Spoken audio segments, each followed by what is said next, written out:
പോരാട്ടം 7. ഹോ, ഈ മരക്കൂട്ടിന് പുറത്തായെങ്കിൽ എത്രമാത്രം ആഗ്രഹിച്ചെന്നോ കുങ്കൻ. പുറത്തിറങ്ങിയേ തീരൂ, ഇല്ലെങ്കിൽ ഒരു ഘോരകൃത്യം നടക്കും. ഒന്നെങ്കിൽ സഹോദരൻ സഹോദരിയെ വെട്ടിക്കൊല്ലും, അല്ലെങ്കിൽ സഹോദരി സഹോദരനെ വെട്ടിക്കൊല്ലും. ഒരുപക്ഷേ രണ്ടുപേരും കൊല്ലപ്പെട്ടു എന്നും വരും. ശിവശിവ. താൻ അവരുടെ അമ്മാവനാണ്. കുങ്കന് ഇപ്പോൾ അതറിയാം. കോരൻ കുട്ടികളെ കൊന്നിരുന്നു. അതായിരുന്നു ആദ്യത്തെ വിശ്വാസം. ആ വിശ്വാസം തെറ്റായിരുന്നു. അത് പിന്നീട് മനസ്സിലായി. കഴിഞ്ഞതെല്ലാം കാണാനുള്ള ശക്തി കിട്ടിയല്ലോ.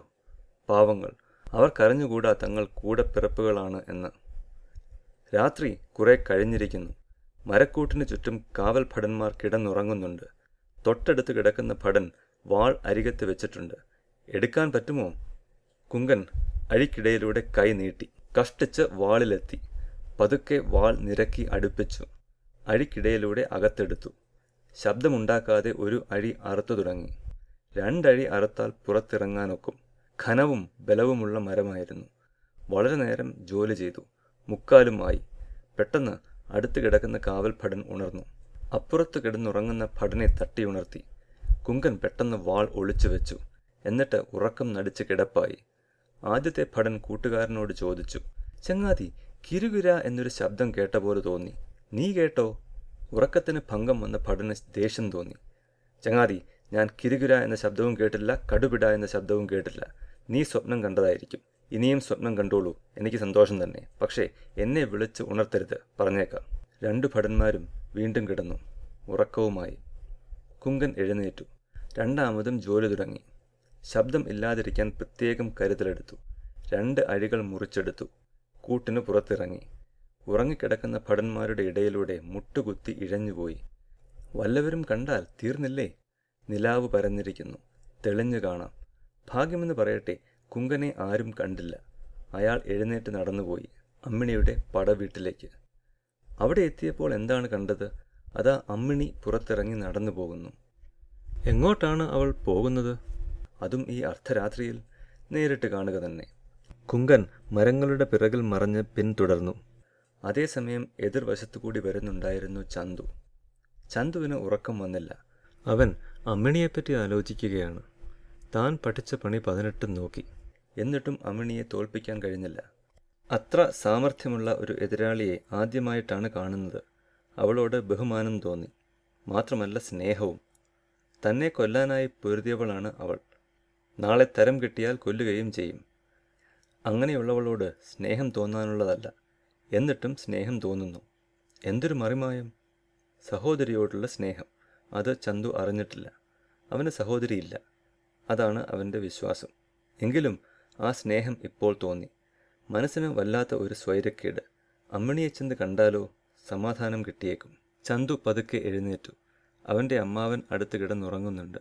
അമ്മാവൻ അറിഞ്ഞുകൂടാ. ചന്തു ശ്രദ്ധിച്ചു നോക്കി. നല്ല ഉറക്കം.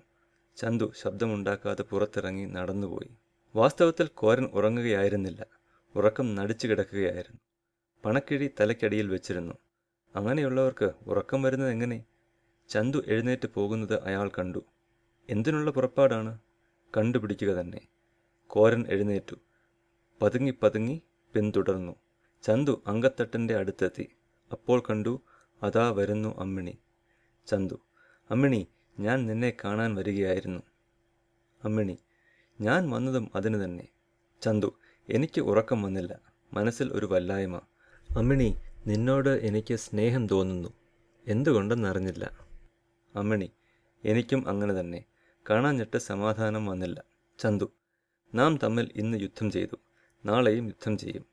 അത് വേണ്ടിയിരുന്നില്ല എന്നൊരു തോന്നൽ. എൻ്റെ ഹൃദയം പറയുന്നു നമ്മൾ യുദ്ധം ചെയ്യാൻ പാടില്ലെന്ന്. അമ്മിണി: വാസ്തവം, അതൊരു പാപമാണ്. ആ തോന്നൽ എനിക്കുമുണ്ട്. ചന്തു: നിന്നെ കൊല്ലുന്നതിൽ ഭേദം ഞാൻ മരിക്കുകയല്ലേ? അതാണ് എൻ്റെ ആലോചന. അമ്മിണി: ഒരാൾ മരിക്കണം എന്നുണ്ടെങ്കിൽ അത് ഞാനായിക്കൊള്ളാം. ചന്തു: ഒരു രഹസ്യം പറയാം അമ്മിണി. ഞാൻ ആയുധമേറ്റ് മരിക്കുകയില്ല. എൻ്റെ ഗുരുവിനെപ്പറ്റി നീ കേട്ടിരിക്കും. പാലോട്ട് പണിക്കർ. അദ്ദേഹം എൻ്റെ തുടയിൽ മന്ത്രമടക്കിയ ചെമ്പ് തകിട് വെച്ചിട്ടുണ്ട്. അമ്മിണി: കണ്ടോ, നമ്മൾ ഒന്നുപോലെ തന്നെ. എന്നെ പഠിപ്പിച്ചത് രുദ്രാണി അമ്മയാണ്. അവർ എൻ്റെ കഴുത്തിൽ രക്ഷ കെട്ടിയിട്ടുണ്ട്. ഇതാ കണ്ടോ, ഇതിൽ മന്ത്രമടക്കിയിട്ടുണ്ട്. ഞാനും ആയുധമേറ്റ് മരിക്കയില്ല. ചന്തു: എന്നാൽ ഞാൻ ഒന്ന് ചെയ്യാം. തകിട് എടുത്തു കളഞ്ഞിട്ട് നിന്നോട് യുദ്ധം ചെയ്യാം. അപ്പോഴോ എന്നെ കൊല്ലാൻ നിനക്ക് പ്രയാസം കാണുകയില്ല. അമ്മിണി: അയ്യോ, അത് വേണ്ട. ഞാൻ ഈ രക്ഷ പൊട്ടിച്ചു കളയാം, എന്നിട്ട് പൊരുതാം. ഞാൻ മരിച്ചു കൊള്ളാം. ചന്തു: അത് വേണ്ട, ഞാൻ മരിക്കാം. അമ്മിണി: അത് ഞാൻ സമ്മതിക്കുകയില്ല. ചന്തു: നീ മരിക്കാൻ ഞാനും സമ്മതിക്കുകയില്ല. അമ്മിണി: എന്തുകൊണ്ടാണ് ഈ സ്നേഹം? ചന്തു: അറിഞ്ഞുകൂടാ. നമ്മൾ കൂടെപ്പിറപ്പുകൾ ആയ പോലെ. അമ്മിണി: കഷ്ടം. നാം കൂടെപ്പിറപ്പുകളാണെങ്കിൽ എത്ര നന്നായിരുന്നു. പെട്ടെന്ന് ഒരു സ്വരം: നിങ്ങൾ കൂടെപ്പിറപ്പുകളാണ്. കുട്ടികൾ ഞെട്ടി. എന്ത്? തങ്ങൾ കൂടെപ്പിറപ്പുകളോ? എന്താണ് ഈ കേട്ടത് ദൈവമേ? അതാ വരുന്നു ഒരാൾ. അതെ, നിങ്ങൾ കൂടെപ്പിറപ്പുകളാണ്. ഇരട്ട പെറ്റ കുട്ടികൾ.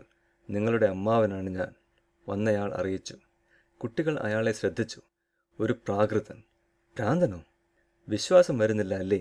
ശരി, ഞാൻ തെളിവ് തരാം. വരിൻ, നമുക്ക് ഇരിക്കാം. ഭ്രാന്തൻ അങ്കത്തട്ടിൽ കയറിയിരുന്നു. ചന്തുവും അമ്മിണിയും ഇരുവശങ്ങളിലും. എൻ്റെ കൈ പിടിക്കിൻ, എന്നിട്ട് കണ്ണടയ്ക്കിൻ, കുങ്കൻ ആവശ്യപ്പെട്ടു. അപ്പോൾ നിങ്ങൾക്ക് കാണാം നിങ്ങളുടെ കഴിഞ്ഞ കാലം. കഴിഞ്ഞ കാലം കാണുകയോ? അതെന്തൊരു വിശേഷം? കുട്ടികൾ കുങ്കൻ്റെ കൈ പിടിച്ച് കണ്ണടച്ചു. അതാ അവരുടെ കഴിഞ്ഞ കാലം നിവർന്നു വരുന്നു. തെളിവോടെ, മിഴിവോടെ, ഓരോ സംഭവവും ക്രമത്തിൽ. എന്തൊരു ആശ്ചര്യം! അവ ഒന്നൊന്നായി കടന്നുപോയി. അങ്ങനെ അന്നത്തെ ദിവസം വരെ എത്തി. അപ്പോൾ കുങ്കൻ അവരുടെ കൈകൾ തട്ടിമാറ്റി. കാഴ്ചകൾ മറഞ്ഞു. തങ്ങൾ കൂടെപ്പിറപ്പുകളാണ്. അത് അറിഞ്ഞപ്പോൾ അവരുടെ സന്തോഷം അതിരുകടന്നു. സന്താപവും. തമ്മിൽ യുദ്ധം ചെയ്തു. ആരെങ്കിലും മരിച്ചുപോയെങ്കിലോ? എന്തൊരു മഹാപാപം ആകുമായിരുന്നു. കുട്ടികൾ പൊട്ടിക്കരഞ്ഞു. തമ്മിൽ കെട്ടിപ്പിടിച്ചു. സംസാരിക്കാൻ ശ്രമിച്ചു. നാവുകൾ അനങ്ങിയില്ല. കണ്ണീരോടെ അവർ അമ്മാവനെ നമസ്കരിച്ചു. കുങ്കൻ അവരെ പിടിച്ചെഴുന്നേൽപ്പിച്ചു. ഗാഠമായി പുണർന്നു. വാത്സല്യത്തോടെ തലോടി. കുട്ടികൾ കോരനെ ഓർമ്മിച്ചു. അതോടെ കണ്ണുകളിൽ വെള്ളം വറ്റി. ക്രോധം ആളിക്കത്തി. ആ ദ്രോഹി തങ്ങളുടെ പെറ്റമ്മയെ വെട്ടിക്കൊന്നു.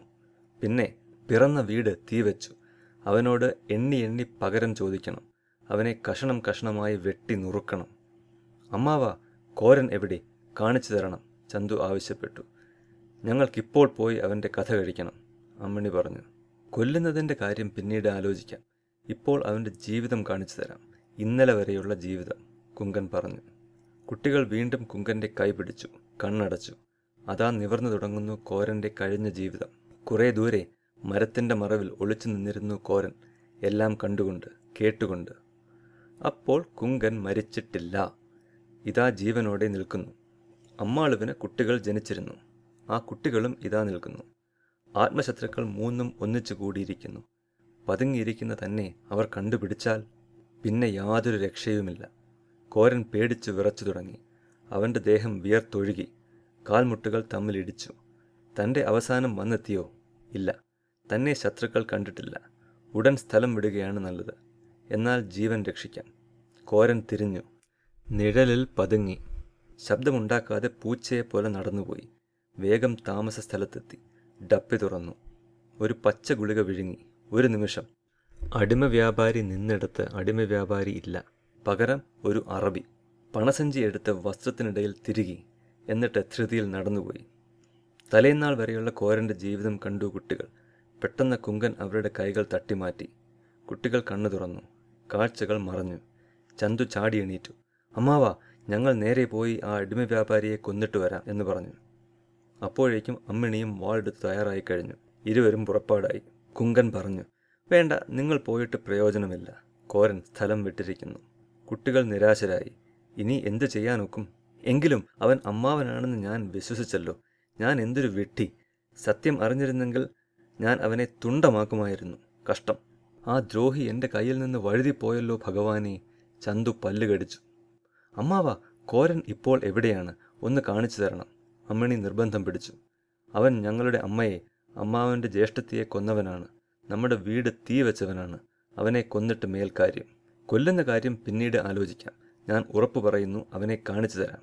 ഇപ്പോഴല്ല, ഇനിയൊരിക്കൽ. എപ്പോഴെന്ന് ചോദിക്കരുത്. സമയം വരും. ആട്ടെ, എനിക്ക് പോകാറായി. കുങ്കൻ നടന്നു തുടങ്ങി. അമ്മാവൻ ഒരിടത്തും പോകേണ്ട, ഞങ്ങളോടുകൂടി വരണം. നമുക്ക് ഒന്നിച്ച് ജീവിക്കാം, അമ്മിണി പറഞ്ഞു. ചന്തു പിൻതാങ്ങി. കുഞ്ഞുങ്ങളെ, എനിക്ക് ഇനിയും കുറേ ജോലിയുണ്ട്. നിങ്ങൾ ഒന്നിച്ച് ജീവിക്കൻ. ഞാൻ എൻ്റെ വഴിക്ക് പോകട്ടെ. മാമാങ്കത്തിന് കാണാം. അത്രയും പറഞ്ഞ് കുങ്കൻ ഓടിത്തുടങ്ങി. കുട്ടികൾ പുറകെ വിളിച്ചു, അമ്മാവാ നിൽക്കണം, പോകേണ്ട. കുങ്കൻ കേൾക്കാത്ത ഭാവത്തിൽ ഓടിപ്പോയി. ജ്യേഷ്ഠ, നമുക്ക് ഒരുമിച്ച് ജീവിക്കാം, ഇനി ഒരിക്കലും പിരിഞ്ഞുകൂടാ, അമ്മിണി പറഞ്ഞു. അനിയത്തി, അങ്ങനെ തന്നെ, ചന്തു സമ്മതിച്ചു. അമ്മിണി ചന്തുവിനെ ജ്യേഷ്ഠ എന്ന് വിളിച്ചു. ചന്തു അമ്മിണിയെ അനിയത്തി എന്നും. ഒന്ന് നോക്കിയാൽ അത് തെറ്റാണ്. അവർ ജനിച്ചത് ഒരേ ദിവസമാണ്. ഒന്ന് നോക്കിയാൽ ശരിയുമാണ്. ആദ്യം ജനിച്ചത് ചന്തുവാണ്. കൈ കോർത്തു പിടിച്ചുകൊണ്ട് അവർ നടന്നുപോയി. വിവരം അറിഞ്ഞപ്പോൾ രുദ്രാണിക്ക് എത്രമാത്രം സന്തോഷം തോന്നി. വളർത്തുമകൾക്ക് ജ്യേഷ്ഠനെ കിട്ടി. ചന്തുവിനോടും മകനോടെന്ന പോലെ വാത്സല്യം തോന്നി. ഒരു ദുർഘടമുണ്ടായിരുന്നു. രാവിലെ യുദ്ധമുണ്ട്. അങ്ങനെയാണ് തീരുമാനം. രുദ്രാണി ഒരു വഴിയുണ്ടാക്കി. കുഞ്ഞുങ്ങളെ, നിങ്ങൾ ഇപ്പോൾ തന്നെ സ്ഥലം വിടണം. നേരെ വേണാട്ടിലേക്ക് പൊയ്ക്കൊള്ളണം. 50 പെൺപട്ടാളക്കാർ കൂടി വന്നോട്ടെ. ചെവിക്ക് ചെവി അറിഞ്ഞുകൂടാ. ഞാൻ വേണാട്ടരജനോടുകൂടി പുറകെ വന്നോളാം. നേരം പുലർന്നു. ഉറുമി കൊണ്ട് സന്ധ്യ വരെയുള്ള യുദ്ധം കാണാൻ സമയമായി. ചന്തുവിനെയും അമ്മിണിയെയും കാണാനില്ല. സാമൂതിരി, വേണാട്ടരജൻ, കാണികൾ എല്ലാവരും എളുപ്യരായി.